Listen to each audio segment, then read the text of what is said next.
Di suatu fajar kelam bulan Juli 2025, batas antara Thailand dan Kamboja meledak dalam simfoni tragis yang digubah oleh deru artileri dan dentuman mortir.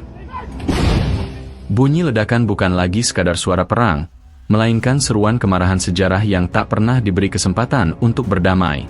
Para prajurit berdiri di garis batas yang memisahkan dua bangsa, namun menyatukan ketakutan dan kehilangan yang sama. Ketegangan ini bukanlah kejutan bagi Asia Tenggara, ia adalah babak lanjutan dari kisah lama yang tertunda, cerita yang dimulai jauh sebelum generasi hari ini lahir. Sengketa wilayah dan kesetiaan pada simbol nasional telah menyalakan bara dendam sejak insiden berapi pada tahun 2011, dan kini api itu menjelat langit dengan semangat yang lebih buas. Pos militer bermunculan layaknya benteng-benteng emosi, dibangun tidak hanya dari semen dan baja, tetapi dari rasa curiga dan trauma yang mengakar. Ketika Thailand meluncurkan pesawat tempur F-16 dan helikopter serang, dunia menyaksikan dengan mata terpaku dan napas tertahan. Kamboja tak mau tunduk, membalas dengan roket BM-21 Grad dan sistem pertahanan udara yang mencekam. Di lapangan, bukan hanya strategi militer yang bermain, tetapi simbol kekuasaan, harga diri, dan mimpi yang ingin dipertahankan. Pertempuran di Zamrud, tempat prajurit Kamboja tewas, bukan hanya titik geografis, ia menjadi titik balik emosional, tempat di mana nasionalisme mengalahkan akal sehat, dan bendera lebih tinggi dari nyawa. Pertanyaannya bukan lagi, siapa menang? Tapi, berapa banyak yang harus mati agar para pemimpin bisa menyebut kata, gencatan senjata? Diplomasi tidak hadir dengan senyum, melainkan dengan raut penuh tekanan, sebab dunia internasional tahu bahwa satu langkah keliru bisa mengubah konflik ini menjadi peperangan regional besar.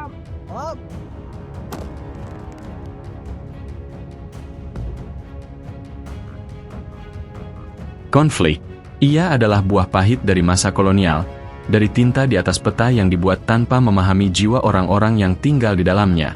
Candi Prasat Preah Vihear berdiri megah di wilayah Khmer, bukan hanya sebagai bangunan religius, tetapi sebagai manifestasi budaya dan spiritual yang menembus batas kenegaraan. Pada tahun 1962, Mahkamah Internasional menetapkan bahwa candi tersebut berada di wilayah Kamboja. Tapi keputusan itu tidak serta-merta meredakan emosi. Thailand, yang merasa diabaikan, melihat keputusan tersebut sebagai pengkhianatan atas martabat nasional mereka. Maka dimulailah babak panjang bentrokan yang berselang-seling, kadang reda, kadang mengganas, seperti badai yang enggan pergi.